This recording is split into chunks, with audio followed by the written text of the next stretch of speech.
Dear students, welcome to the first session of the online tutorial.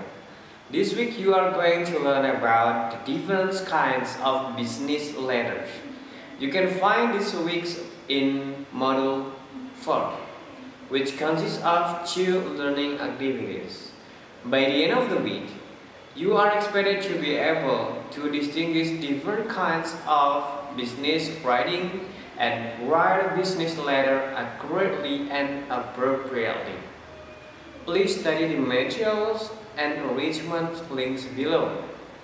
Afterwards, don't forget, please participate actively in discussion forum 4 and submit the assignment 1 if you haven't. Don't forget.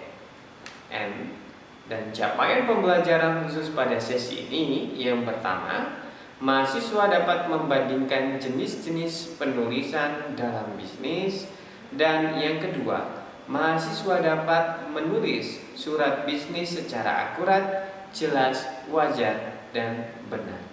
Good luck!